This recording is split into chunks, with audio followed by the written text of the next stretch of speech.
maybe a little awkward because I'm running the sound as well as doing everything else.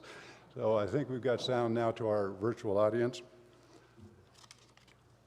And let's see what's the next items here are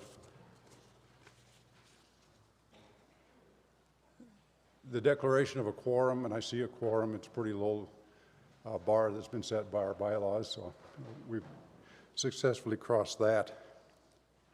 One kind of housekeeping announcement is we have a microphone set up there if anybody has questions, and so that way our virtual audience will be able to hear also. So if you've got a question or any comment, if you please step up to that microphone, that would be helpful. Are you having a hard time hearing? Yeah. Yes. Okay. You're talking to the right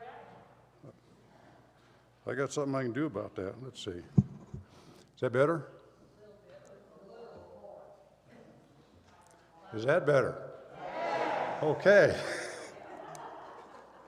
That's pretty handy, isn't it?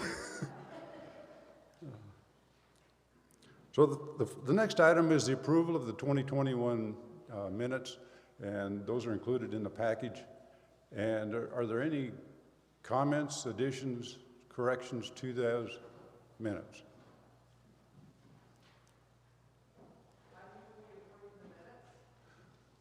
Louise has moved that we approve the minutes. Is there a second? Lisa Schmier has seconded. All those in favor? Aye. Any opposed? Thank you. The minutes. And second, to see if there's any opposed on the text to vote. Our virtual people can vote via text message. So June, any texts? No, I don't care. All right, thank you. Okay.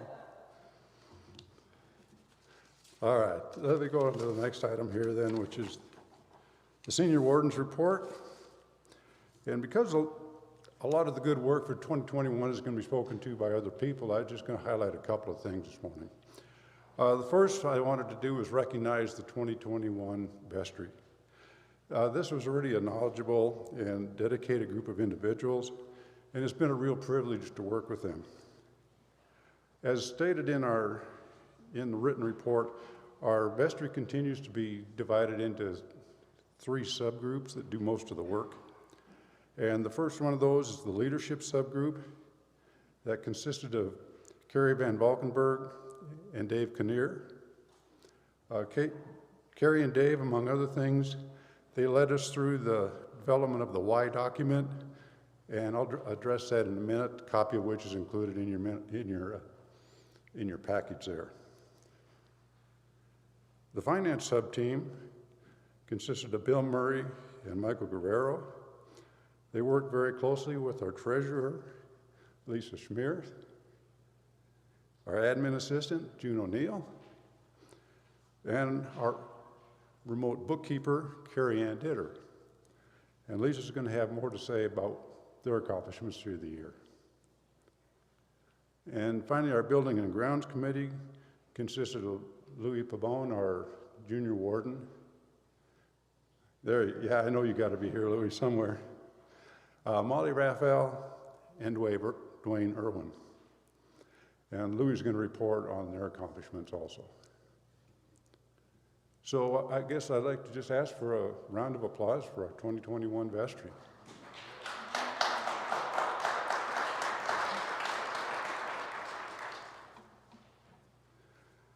The other thing I wanted to talk about for just a couple minutes here was the vestry retreat and the Y document.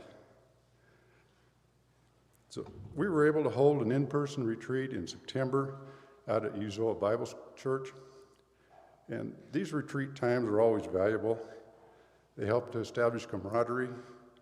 In addition, we usually have a piece of work that we want to accomplish. As always, the fellowship was good this year.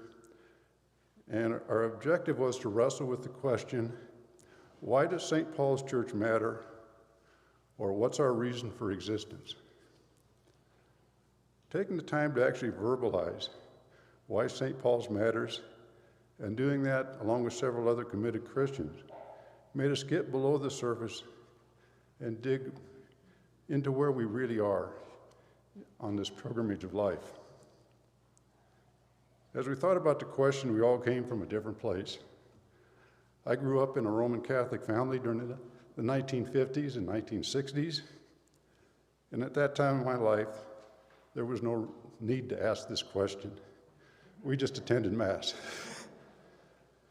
But over the years, my reasons for being active in a Christian community in general, and St. Paul's in particular, continue to develop.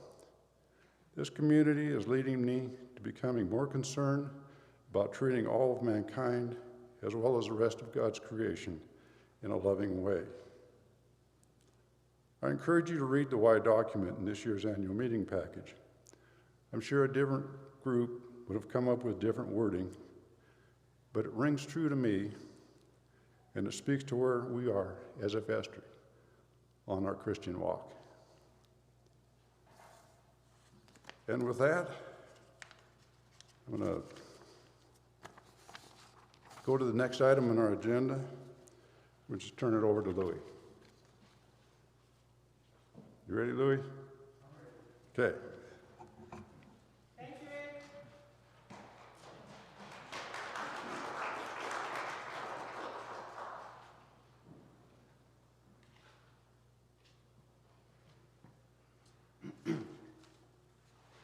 Now, Rick, you're going to have to make a sound adjustment for me, please. Notice I stood back, right? How's that? Good, everyone? Louder? Okay, I can do that. Well, let me start out with, for those who may not know me personally or by face, I am Louis. I just go by Louis. It's just so much simpler. And I have been serving in the role of junior warden. Again, I just like to go by Louis. I'm going to mention a little something about this package here we have. This has an overall message in every section, and that is thank you. Thank you in so many different ways for what you have done for this church. I'm going to give the first thank you to the group of people who prepared this package. I have many years of experience in preparing financial packages and presentation packages for board members, executive members, et cetera, and companies. This is very nice, very well laid out, easy to read, and full of information for you. The thank yous continue to extend themselves. It is through you that all the work of this church has been accomplished, really. We are just merely servants up here to help you out. There were many accomplishments, yes, throughout the year within just buildings and grounds, and I'm not going to talk about how many light bulbs were changed or the light switches or how many times the toilet was fixed, okay? The details are in here, you can read about that. But I am going to highlight just a couple of items. The Old Stone Church, of course. That was a significant project that was taken on back in 2020 to see the actual realization of it. It was finished last year, mid-year. We were all very happy and in love with the end result, and we had our celebration in September. But while that was going on, we weren't resting. Our minds were still working. We were already on to what will we do next? So we started talking about an internal renovation phase, which has begun already. Some of those details were laid out during the celebration, and you'll see more of that later on. Another thing that came up during the year was, I don't call it a problem, I like to call it an opportunity that occurred with our memorial garden, and it opened our eyes in many different ways. The memorial garden, as you all may remember, had the stone-stacked wall that fell due to our climate. The snow, the weight of the snow, the freezing, the thawing, just expanded until it finally crumbled down. We came to a realization that we just couldn't get someone right away to come out and fix it. It took some time. And fortunately, through the work of the Old Stone Church and the relationship we had built with Fair and Square Construction, they came to our aid. And they had someone come out and fit us into their busy schedule, because we were already told, it would be 2 years, maybe, maybe. And that was from the guys who showed up. There were some who just didn't show up at all to give us any work. Anyway, so they told us it would take some time. But Fair and Square jumped in right away and took care of our need, and we have a beautiful product now that will give us years, many, many years of beautiful view. Now, here are the other opportunities that have come up with that. We learned a lot about this process in that the Memorial Garden has many needs. And I'm going to use a word that Katie used earlier, and that is an invitation. The Memorial Garden has many aspects of maintenance that require attention, administration, planning, design, landscaping, and it's more than enough for just one person or a small committee to do.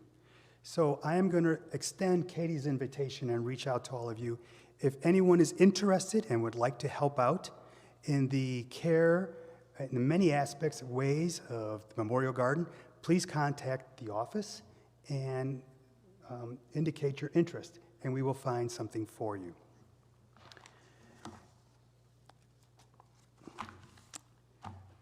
The last thing I want to say here is, again, regards to thank yous. I have been serving here for 2 years in this role, and that has come to an end now at the end of my vestry term.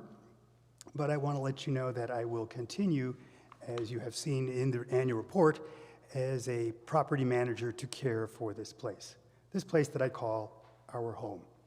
So this is a personal thank you from me for allowing me to serve you. Thank you.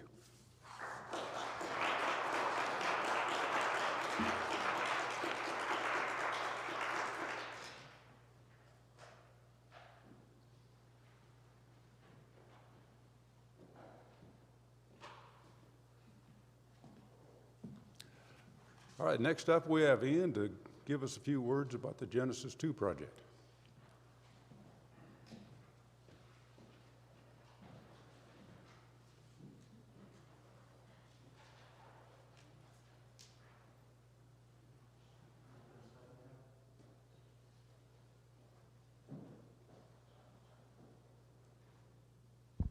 Hello.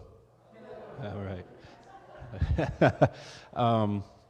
So the Genesis 2 project is a project that is all about neighborhood, like cultivating our neighborhood, getting to know our neighbors, and I find it to be about relationships. And if there's one thing that's very welcoming and powerful about this congregation, it's the relationships that are formed, and really focusing on how it's what's unique about us that makes us stronger together. And we have such a diverse array of talents and gifts and skills in this congregation, and really recognizing that value from a strengths-based approach rather than looking at a deficit-based approach. So in building those relationships, we're looking at some of the, and I went off in my piece in the written report. So I'm going to try and focus more on, for instance, stories. So Naomi introduces me to a fella, and the next thing you know, we've developed a relationship outside of the church walls that's very meaningful and mutually beneficial. Montezuma introduces me to Dan Hebbard, and we have a conversation about a service dog that we could hook Dan up that can help him out and be a really benefit in his life and help him maintain and increase his independence. It's those relationships that happen when we take the time to get to know our neighbors and get to know each other in a meaningful way, and really embrace the way that Jesus would go about it with compassion and genuine interest. I think that's like I said, there's a lot in the written report that I don't want to reiterate here in orally, but I do want to focus on the crux of the effort is around building those relationships and building on what we already have here that we're proud of, and that is our people, like Louis alluded to, and those relationships and how we come together in support of one another. I've seen people rally from from Sid to other amazing. Every time somebody's in need in this congregation, it's just very impressive the way we come together in mutual support of one another. So I think we're looking to cultivate that and grow that, to use a garden metaphor, and really build on those relationships both within ourselves and outside of ourselves, within the church walls and outside of the church walls, to represent St. Paul's, because we are proud of who we are and what we have to offer to this community. Thank you.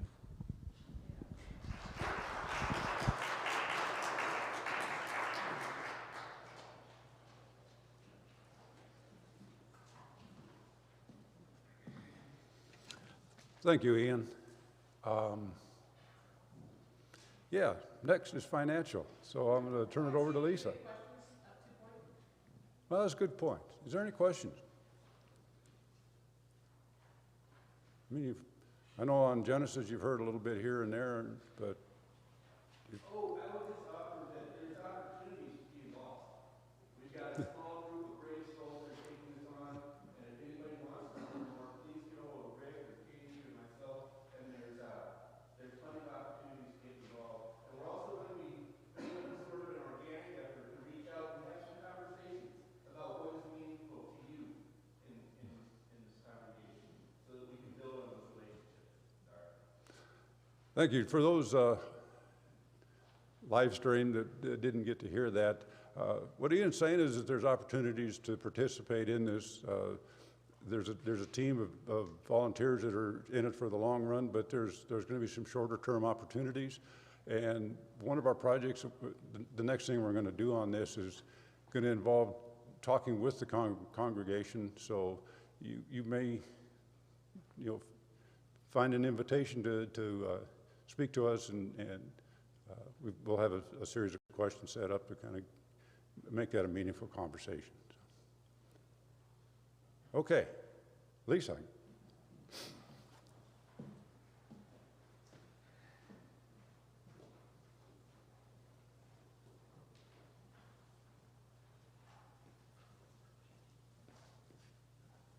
I guess I can fit through here.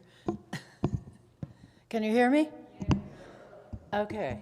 In some ways, I want to continue what Louis was saying, actually, about thankfulness and gratitude.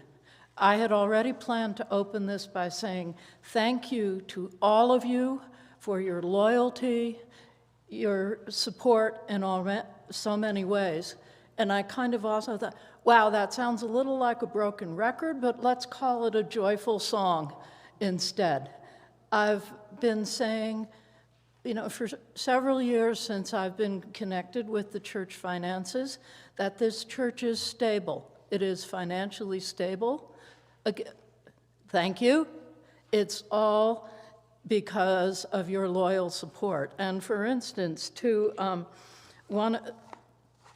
the report that our pledges this year were the highest number of people pledging than we've had in, I'm just going to say, to date.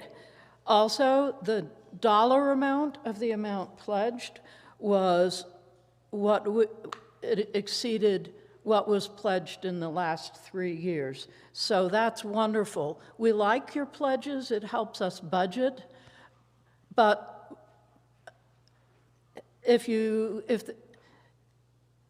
you're not required to pledge, and we're grateful for any contribution that we get. So moving on to some of the financial, first of all, in the back of this report, you'll see first of all, there were a couple of pages that close out the numbers for 2021.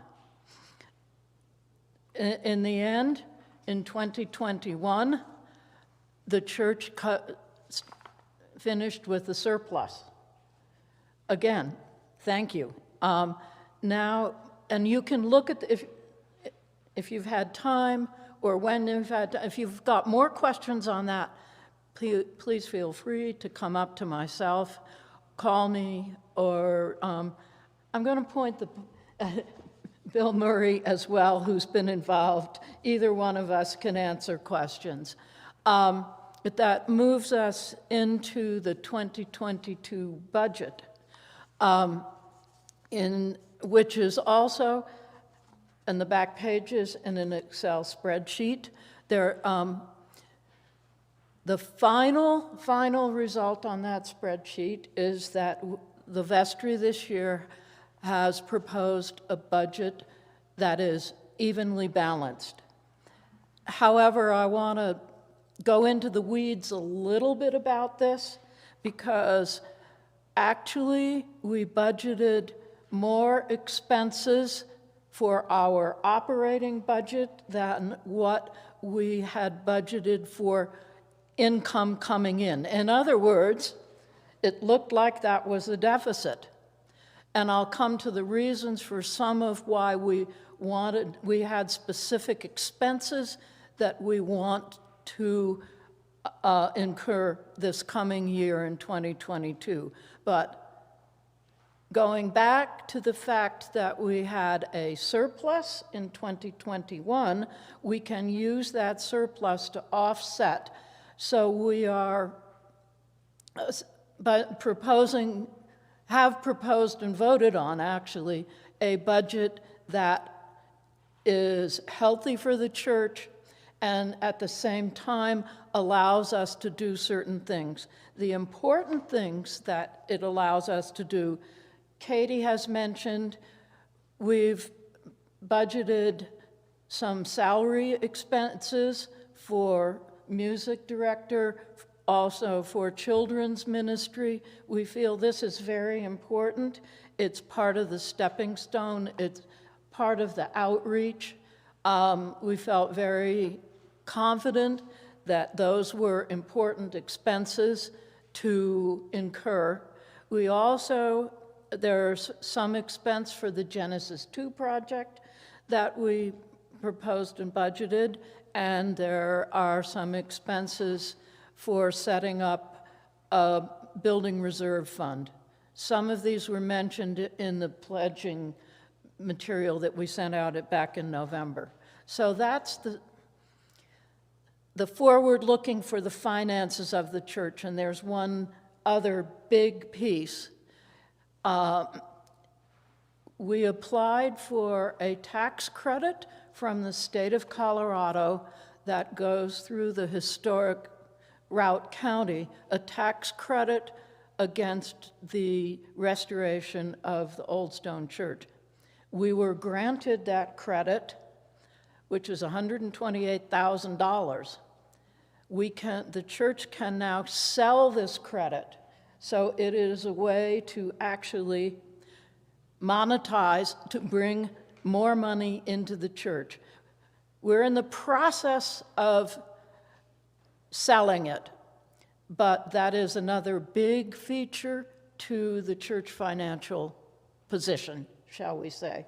So I guess I'm going to close back to thank you all so much. This is a wonderful group, and it is a wonderful feeling to feel that the church is on good financial status. So, thank you. Questions? And feel free later on if you want to come up to me personally. Yes?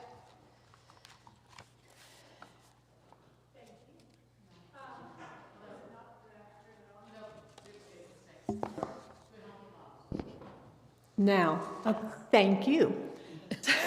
I do have a question about the changes between total pledged and total unpledged amounts, because they're close to being swapped in a sense. So I was very curious. Obviously, you noted nicely that the actual 2021 includes a one-time gift. Okay, which page are you looking? I'm on the first page of the budget.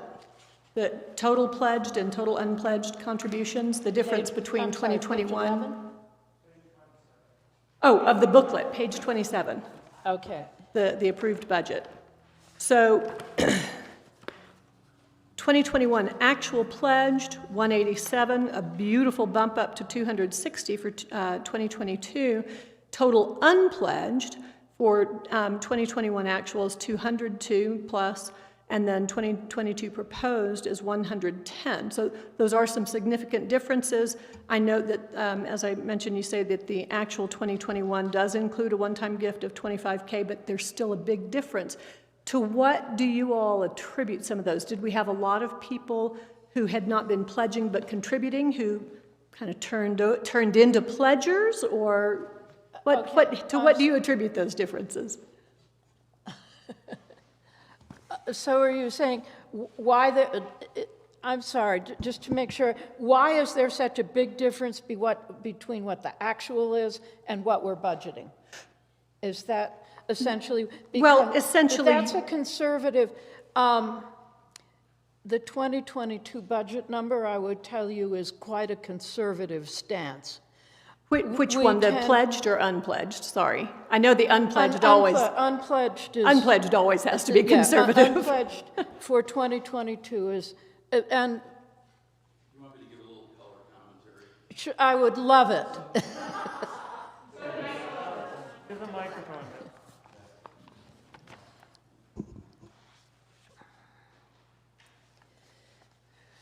So historically, we have about 2/3 of pledges for our budget if you go back over a number of years, and 1/3 from contributions. I think last year during the pandemic, it was an unusual year, and we were very fortunate to have a very good response with unpledged money. So we were much better last year with the unpledged than the pledged. But if you look at the previous year at 20, which is in the financials, you'll see we're starting to return to that 2/3, 1/3 position. And of course, we know what we have in pledges now, which is 5,000, I think, over what we budgeted Yeah. for 2022. Tom?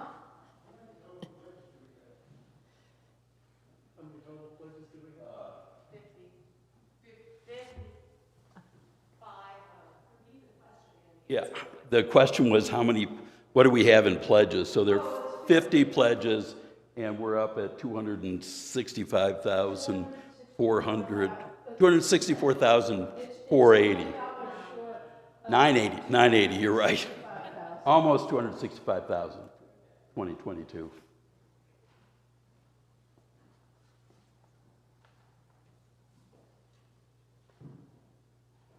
Anything else?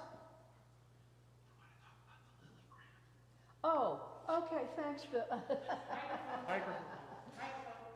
Okay. Is that better? Okay.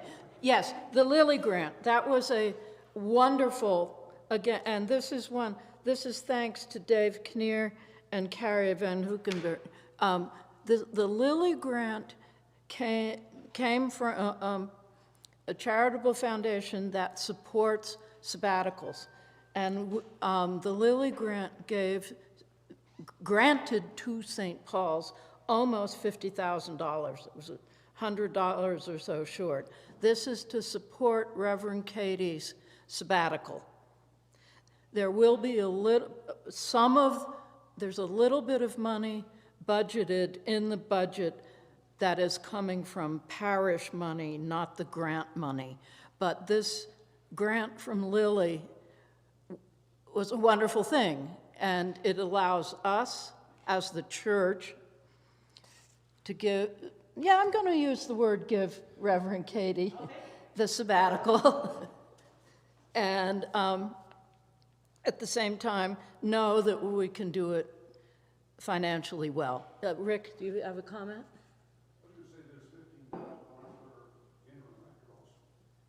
I'm sorry.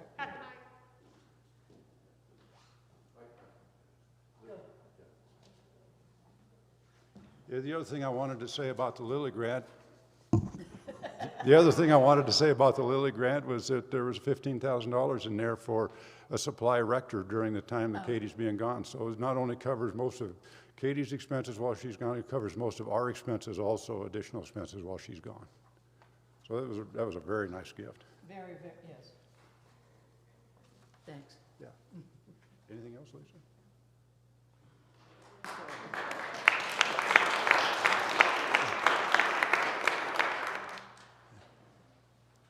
All right, the next item up is vestry nominations and electing new members to our vestry. Just kind of to lay the groundwork here, there's going to be a lot of turnover. There's, I think, three of us leaving. Louis, of course, completed his term as junior warden. Carrie Van Valkenburg completed her second term as a vestry member, and I've completed my second term as senior warden, so we'll all three be leaving. And then Dwayne has accepted the position of junior warden, so he'll be moving into that position. And Molly has accepted the position of senior warden, so she'll be moving into that position.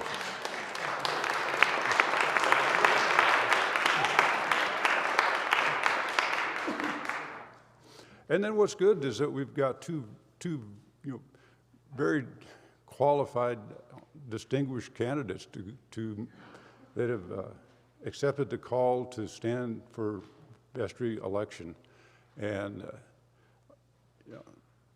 it's Tracy Ditweiler. I see Tracy in the back there, and Dana Patton.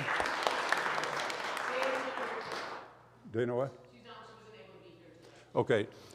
But reading through their biographies, the little short ones they put in the package, the vestry, this church is going to be very well served by electing those two ladies as members of our vestry. So I guess I'd offer Tracy a chance to say anything if you'd care to. Or if not, we just go with what you got in your.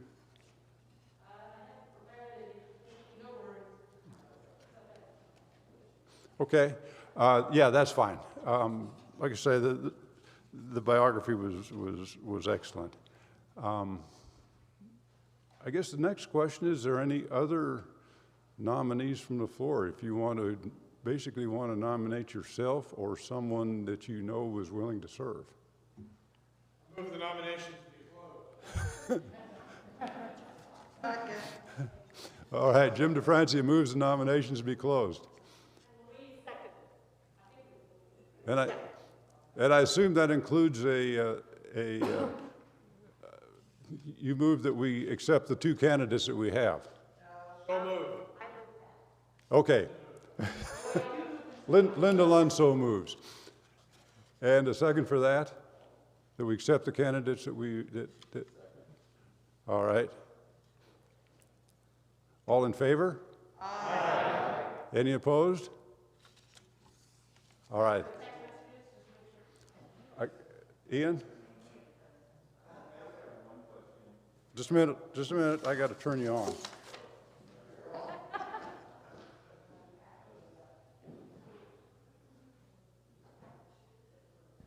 Okay, can you hear me? I have one question about that. As far as how the bylaws read, I assume that's what you have. Are there vacant positions, or does this, what we just did, fill all the needed positions? Does that make sense? Are there still positions that are open or vacant that are unfilled? Yes, the bylaws aren't real specific about how many we need on the vestry. We have enough people to operate, and I think that the number is going to be very similar to what it was last year, and I thought that the vestry operated very well at that number of people. But we can have more. I think we can have up to 12 people on the vestry.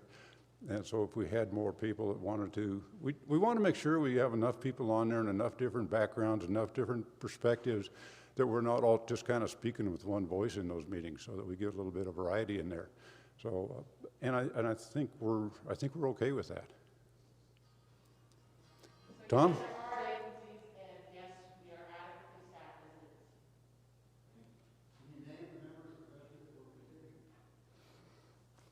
Yeah. Let me think here. Bill Murray, Dave Kinnear, Dwayne Irwin is junior warden, Molly as senior warden. Michael Guerrero. Michael Guerrero? Yeah. Yeah, okay. I think that's everybody.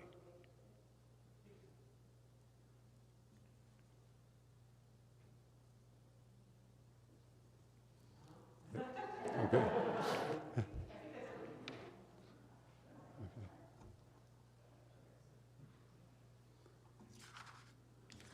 All right, I think we've completed that item of business. I want to throw one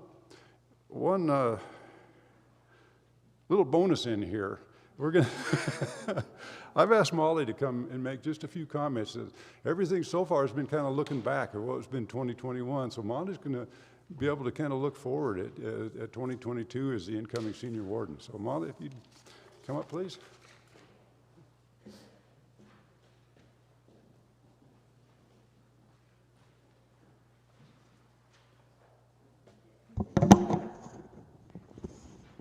Is this good? Is that good? Well, it's almost 6 years ago now that Louis and I came into this church for the first time. We were in search of a new church home. We didn't know what to expect here. We knew very little about St. Paul's. But what happened to me is we walked in, Terry was playing her flute. The music was beautiful. The church was peaceful. Louise Wu was there to greet us, recognized that we had never been here before, and told us what to expect and what to do. What does that translate to me? An intense sense of peace, a real sense of comfort, of wanting to return, and really loving all the welcoming that all of you have done to Louis and me. So since those years, since that first year, this has become our church home. You see us here very often. We're very comfortable with the mission. We're very comfortable with all of you. And for me, I really had no idea that an Episcopal church put as much emphasis on Christ and the Bible as St. Paul's does. So that really is very comforting and very strengthening to me. Louis and I feel this is our church home, and if you don't know Louis, he's the bald-headed Jewish man wearing the white mask who's trying to avoid the attention. But I think it's amazing that you all welcome him and he feels comfortable here, even though he's not of the Christian or the Episcopal faith. So now here I am. If somebody told me that first day that I'd be here starting a term as senior warden, I would have said, no way, no way. What's a senior warden anyway? I didn't even know what it was. So what I need, and I think what the vestry needs to continue our effectiveness, is lots of support from all of you and from all of the people who I hope are live streaming right now too. It's with some trepidation that I assume this responsibility because I'm following in Rick's footsteps. I looked at the size of your shoes this morning and I looked at the size of mine and I thought, no way! How am I going to do this? But under Rick's superb leadership, I think the vestries have grown over the years and I think flourished. And I think what we've accomplished the last 4 years and especially the last year is really quite incredible, given some of the obstacles and challenges that we have. So I am hoping that all of you will reach out and support us in the vestry. I'm personally looking forward to working more closely with Katie. I'm looking forward to working with the returning vestry members, looking forward to working with Tracy, another nurse, by the way, and also with Dana, who's not here today. So my goal is that St. Paul can be the best that it possibly can be. I don't know what the best is. I think that together we have to continue on the journey to try to define what the best is. But looking ahead for just the immediate year, our beloved priest Katie will be gone for about a third of the year. We're slowly recovering from the pandemic. We've lost some of our connectiveness and I think need to rebuild on that. We're actively recruiting, as you know, for a music director and an organist, and hopefully someone who'll help us with children's ministry. And when I came in early today and heard the choir practicing, I thought, oh, music is such a gift. And if we can just continue to strengthen our music program, and I think Joanne and Susan have done an incredible job, and Lori too, when she was here.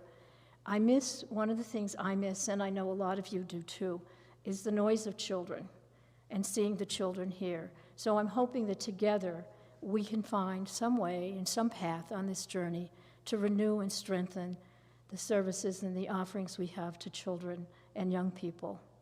And also thinking of what are some of the things that you might do? So here's some of ours, and you've heard these over and over this morning already from others when you've heard the thank yous and the invitations. Let us know what we can do better as a vestry. If there's something you don't understand, if there's something that's missing, let us know, because we might not know that. And we can only be strong if we walk the same path together. And if you have any praises for us, we can take those too. It's nice to have a praise every now and then, isn't it? So we'll accept praises. I'm also inviting you to vestry meetings. Our vestry meetings are open, and they're not closed, and we welcome the participation of others at vestry meetings, don't we, Rick? See, I have to go. Rick promised to stay around and help me with all this stuff. I'm asking that you and others think of volunteering for some of the St. Paul's projects. Louis mentioned the Memorial Garden and the group that's going to be formed. Sandy is always looking for help with flowers. Where is she? I don't see her now. The Altar Guild. Louise, of course, needs help with hospitality, but we need to do some rebuilding as we start spending more time together and as some of the cautions of the pandemic are reduced. I'm also thinking about new ideas. We had a wonderful Daughters of the King meeting yesterday, and I started to think about what are some of the things that we do here that involve women. And as I started to think about them, I realized there are very few that really cater to men. So I'm wondering, is there some way that we could have something that might strengthen the bond between the men? Maybe the men don't feel they need it, but it was just my thought as I was participating in the Daughters of the King yesterday. I'm also suggesting that with all the new people coming into the community, that you look around you and maybe see if others need a church home or they'd want to stop in, extend an invitation, if you will. And most of all, thanking Rick for all you did for this vestry, and thanking all of you in advance for your support. And asking that as we work together to keep St. Paul's message strong and vibrant and relevant in our community, that you'll keep us all in your thoughts and prayers as we go forward. Thank you.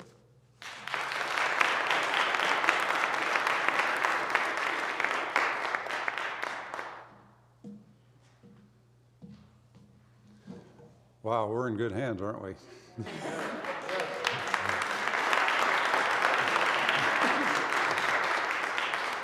Katie, I'll turn it over to you for your rector's report, please.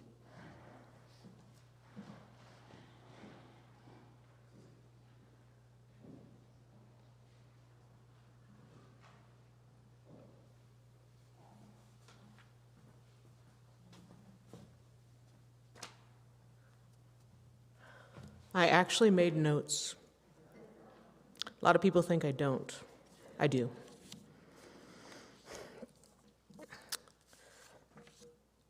I want to start by acknowledging the privilege to serve as your rector. I accepted the call and COVID hit. And I can relate to that sense of not really having a lot of confidence in knowing what I was getting into. So Molly, you're in good hands. And I could also very much relate to the sense of gratitude that has been expressed by so many of your elected leaders of this community over these last few years. And I'll say more about that as we get into it. But I wanted to start with my little verbal report, which is, I packed a lot of information into the written one, so I really do encourage you to read it if you haven't already. But I want to start just with a reflection. And it's been mentioned a couple of times, and it's a reflection of both a personal reflection and a reflection on the church of I think one of my lowest points and one of my highest points that kind of took place copacetically this year. In August and early September, and I can't even speak about it without still crying, as many of you know, there were multiple things that were taking place, but I just found myself personally at a place of just grief and loss and of just darkness. I mean, there was still light peering in, but I hadn't had an experience like that. I don't know, I can't remember if I've ever had an experience like that. And it caused me great concern, both for myself personally, but also for my role in service to you all. Through the support of your vestry, of the people of this church, I chose to share some of that with you all. And in sharing that, it opened up an amazing opportunity for the church to become church in some fantastic ways to their priest. A few weeks later, as already been mentioned, the vestry was finally able to gather for a retreat. It had been delayed from the spring, which we usually do because of gathering restriction and COVID concerns. And as we gathered at Uzoa, I came with this desire of seeking help. Certainly some way through that emotional place that I found myself in, but also where I saw the church at that time. We were enjoying kind of the liberations of summer and vaccines that allowed us to gather and to sing outdoors and enjoy fellowship, but we were also seeing the weather turn around the corner, and we were plagued with some of the uncertainties of the future. And I think this unique combination led to all kinds of expectations for what the church should be doing. And many of those expectations, thank God, were shared with me, and they were shared with many of the vestry. And the challenge with those expectations is that they were conflicting with a lot of the realities of our church and of the community at the time. Expectations for gatherings when people still didn't feel comfortable gathering. Expectations for ministries when people still didn't feel comfortable leading or stepping into ministries.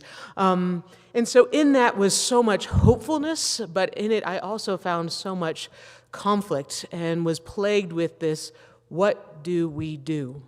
And as been mentioned, we went into this retreat actually saying, before we even determine what we do, let's remind ourselves of why we are. And so that why statement is more than just a statement. That is a process of discernment made by the leadership of this community to say, who are we as church? Why do we matter? And how does that shape how we move forward? How does that shape how we address the uncertainties around the corner? How does that shape how we care for one another? How does that shape how it cares for me? I mean, it's not all about me, but at that moment in time, it really meant a lot. And so out of that, we came up with the why statement. And I was kind of saying, if I had to summarize the why of our existence, I would choose one word. I would choose the word love. You know, we exist to know God's love, to know the freeing and the freedom and the peace of that love. We exist to grow in God's love, in our nurturement, in our care for one another and our neighbor. We exist to share that love by God's grace, how God calls us to that sharing. And that's why we function as church.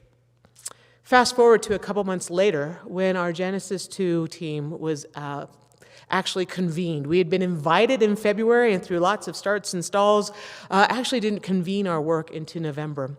And when we gathered there as that team, we were invited to think of this renewal not as a program or even a project, even though we kind of refer to it as the Genesis 2 project, but we were invited to think about this renewal effort, this means of being church, this means of living into our why as a pilgrimage.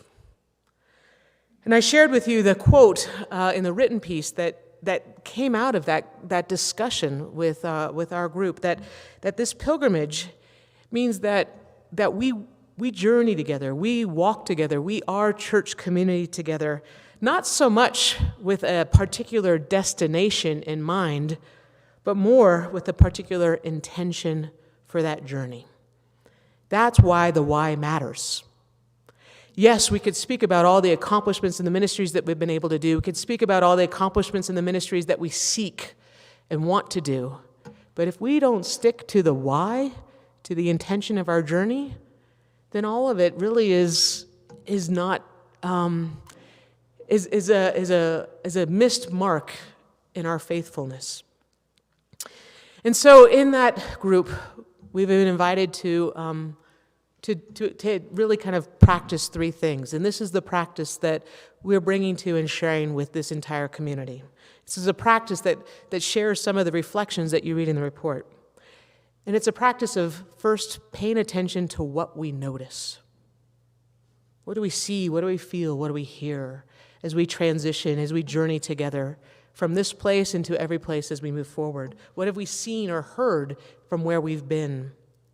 The second practice is to discern what emerges as our sense of value as a result of what we notice. And some of those might be shadow things we might not actually want to value, but actually are part of where we are in our community.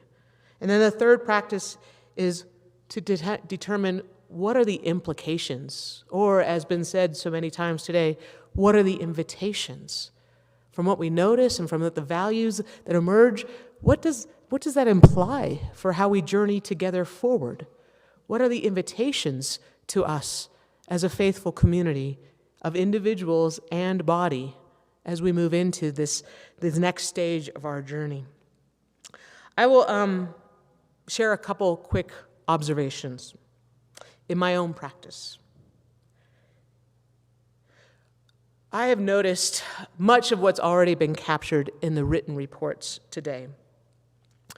But what I've really noticed here is about how this community continues to find ways to grow in their own relationships with God and to create pathways for others in forming relationships with God. What I have learned as a value of this community is courage, generosity, and for lack of a better term, faithfulness. There are other values that I'm sure that are already part of this community, but as I reflect on this past year and my experiences, I have never been part of a more courageous group of people, willing to kind of put themselves out there, willing to risk, willing to be vulnerable, to be the presence of Jesus to one another, to themselves, and to this community at large. I've never experienced a more generous group of people, and I'm not just talking about finances. I'm talking about the generosity of compassion, though those finances are significant. The generosity of compassion that this community has expressed in multiple ways. And the faithfulness, reflecting back on Simon Peter and getting in the boat. Now, maybe I'm the only one that can relate to the grumbling nature of discipleship, but I don't think I am. And so for all of you who have been out there and grumbling and still said, fine, I'll go to the deep water and cast the net, thank you. What are the implications? What are the invitations? Plain and simple, it's to go deeper. It's to invest. It's to cast those nets even if it feels foolhardy wherever God says to cast them.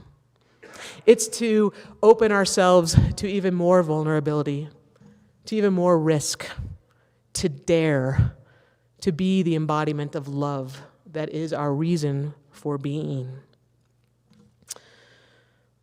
Where did I lose myself in my notes? What I will say is a little wisdom that I've gained along the way. Like any journey, this is going to be risky as we move into 2022. Financially, we are investing in some staff positions that I don't even know that the people exist. But I'm casting those nets because I think God said, go for it. Or at least several members of the choir did. And I'm going to trust that in God's abundance, God will provide us the leadership that we need to engage and take our worship in ways that not only feed those of us who are sitting here today online or in the pews, but that speak volumes to the people that are seeking that love and grace that we share. And so it's going to be risky as we move forward. But I'm reminded of my youthfulness. When I was in California, a newly ordained priest, one of my best friends there, who is also a newly ordained priest, both of us single young women. We'd like to profess that we were the only single straight women clergy of the Diocese of California at the time. It may have been true.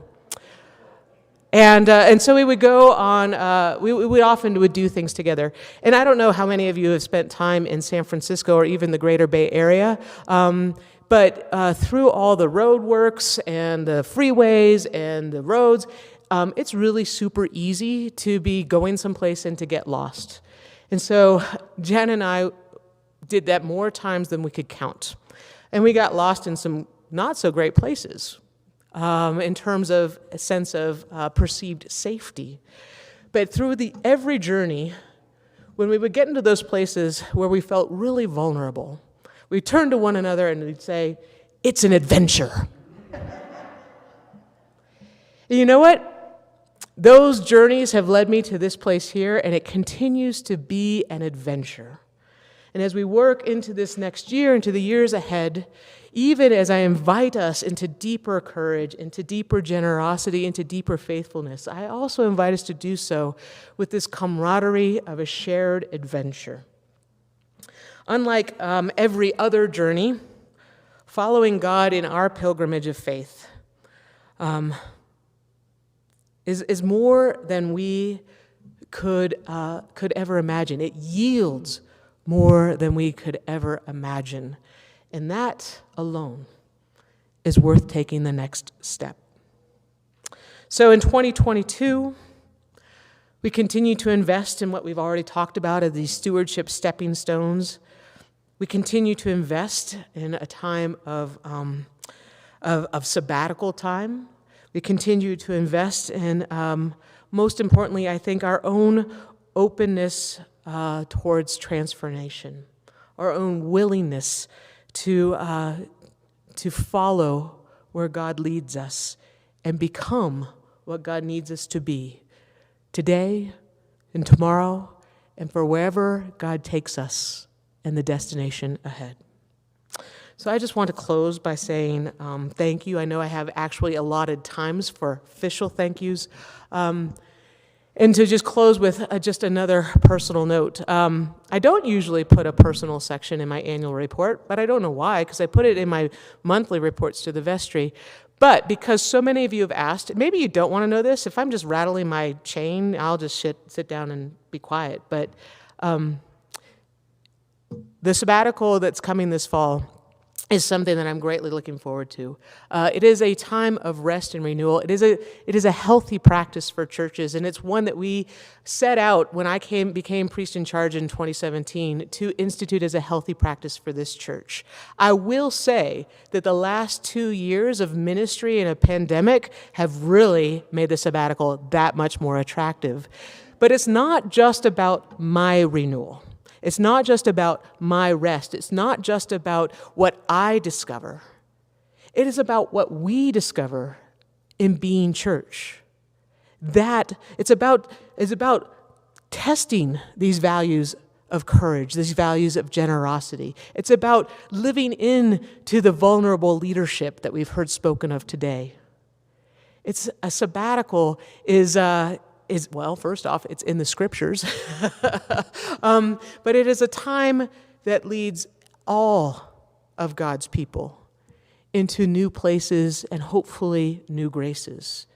And it's something that we are preparing for and something that we look forward to with excitement, and it pairs perfectly with this renewal work that we're doing with the Genesis Project.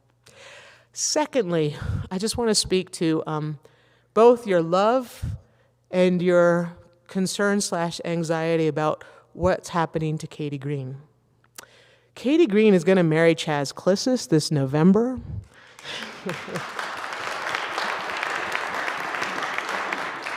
I'm going to stop referring to myself in the third person.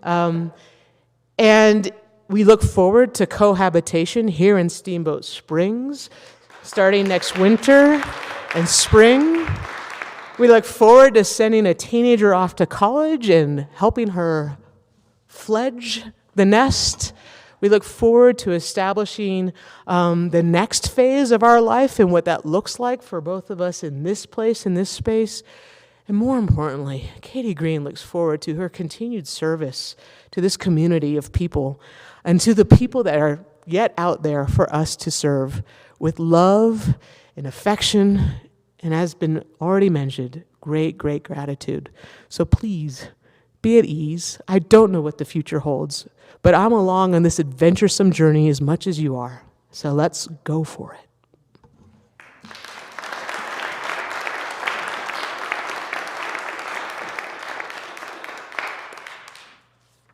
Are there any questions?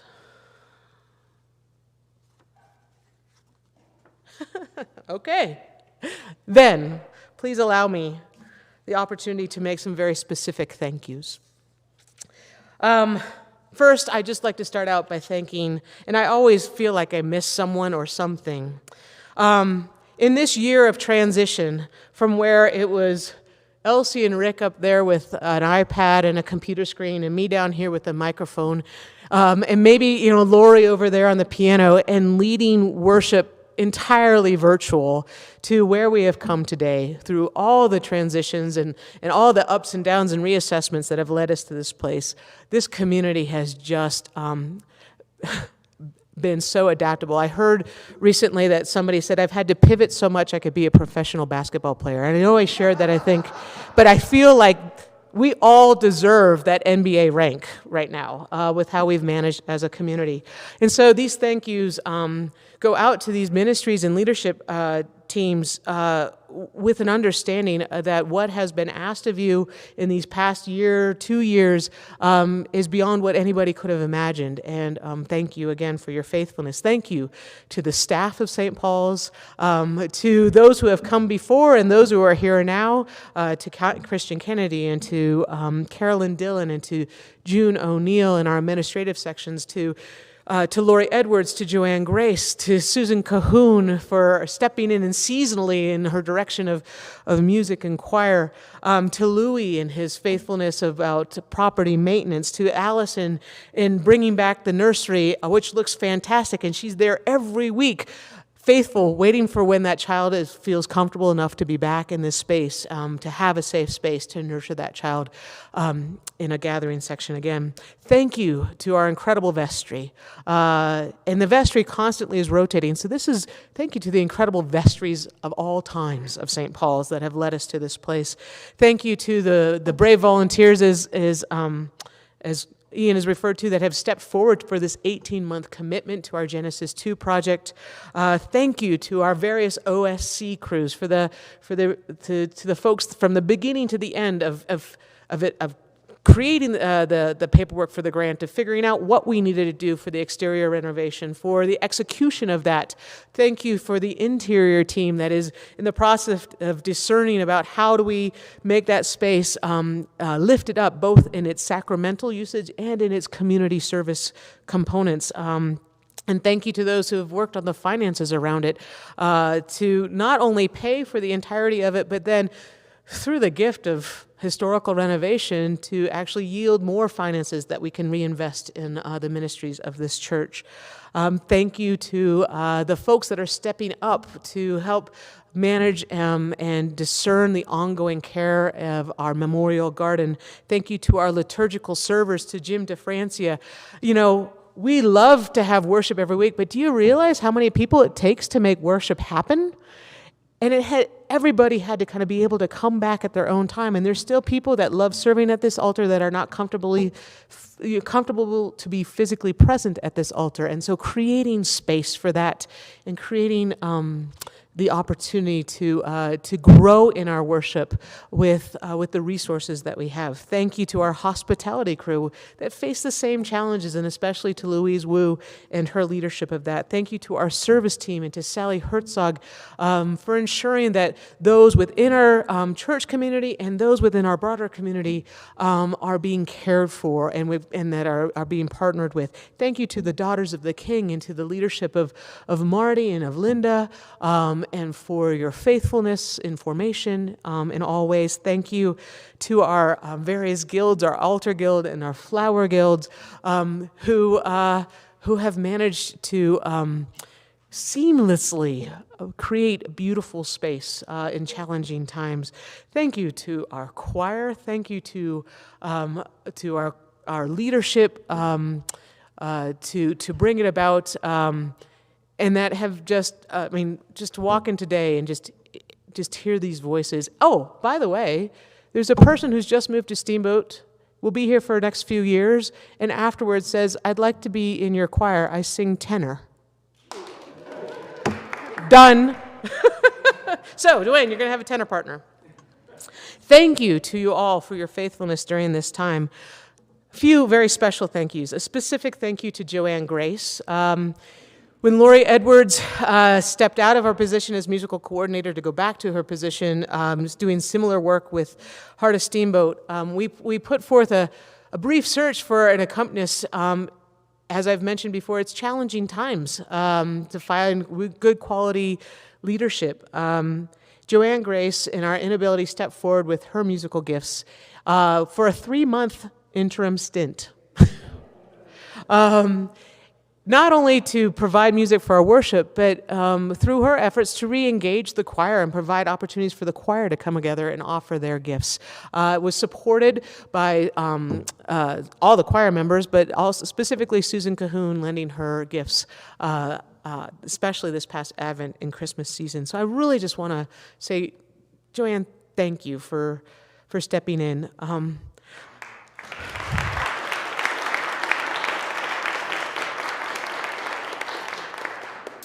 I want to acknowledge, too, Joanne was unable to be here a couple weeks ago because she went down to visit her friend Margot, who had just had surgery and who died last week. So I'm really glad that this community could create the opportunity for her to be with Margot on a Sunday morning. So thanks for expressing your needs and letting us meet them. For our outgoing vestry members, Carrie Valkenberg, I was brand spanking new as a priest in charge, and I went up to Carrie, and she says, "Well, I don't know what to do on vestry, but it sounds like fun." What a gift you have been these last 4 years. I haven't even asked what you did to your hand, but I'm praying for God's healing every moment, now seeing it. But thank you for the pleasure of working with you in your service. Most importantly, you modeled to me the benefit of vulnerability and risk. And I think you modeled it to our entire vestry to help us grow in our faithfulness and our discipleship with Jesus. And darn, I'm going to miss you, but I know you're not far, so thank you, Carrie. Appreciate that. To Louis Pabon, who sat on my couch in the rectory 2 years ago and said, "So what does a junior warden do?" I'm like, "Well, we're figuring that part out. Here's a whole bunch of stuff that needs work on," who sat down there with his spreadsheet and with his executive wisdom and just started organizing and attending to. And I am proud to say that through his efforts, not only has he created and tended to so many of the details of our buildings and grounds, but he's created a system that allows us to do it when he's not here. So thank you, Louis, for your faithfulness these past few years, and especially living in a rectory just down the hill.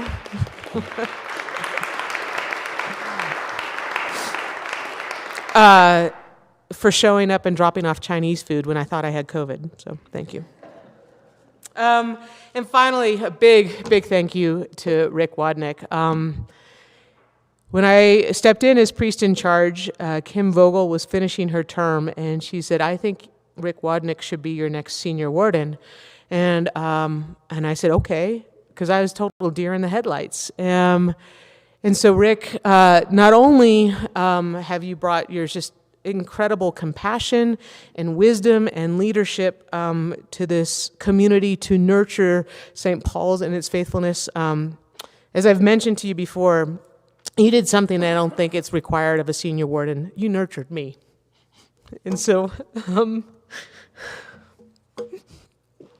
yeah, you're just down the road. I'm really super excited about working with Molly moving forward, and I have you to thank for that. But I'll never forget the gift of you in my life, so thank you.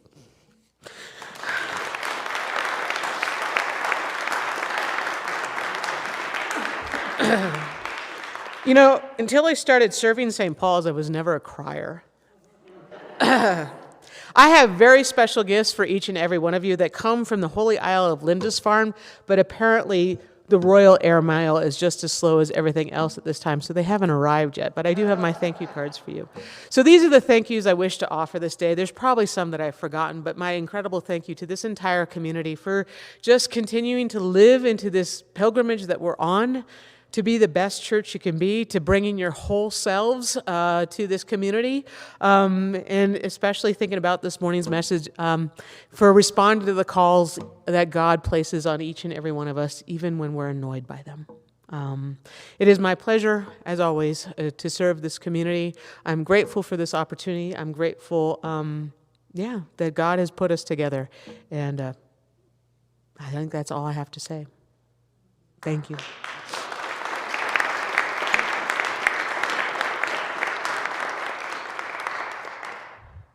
So unless there's any further questions, discussion, acknowledgments, we can close our meeting with prayer. In my lack of preparation, I didn't even think about a particular prayer, so you're getting the extemporaneous format for me today.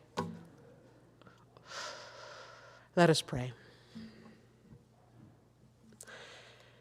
Gracious and loving God, we give you thanks for the gift of this life, for the gift of this community, for this particular time and place that has brought us all together in your name.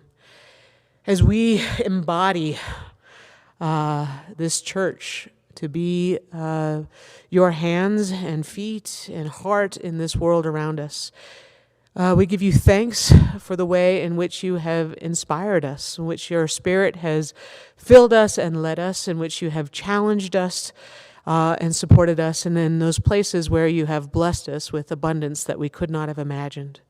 We pray for your continued guidance and direction in this year ahead. We can pray for our strength to be your people. We pray for our faithfulness to follow where you lead. And we pray most especially for such an awareness of your presence among us, that your peace, your joy, your wisdom, your grace may be known to all whom we meet. We pray all this in loving gratitude for the gift of your love. In Jesus' name, amen. Do I have to conclude, or do you conclude?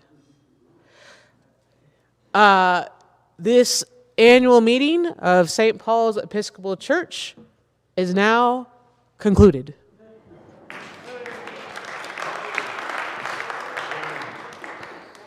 Thank you.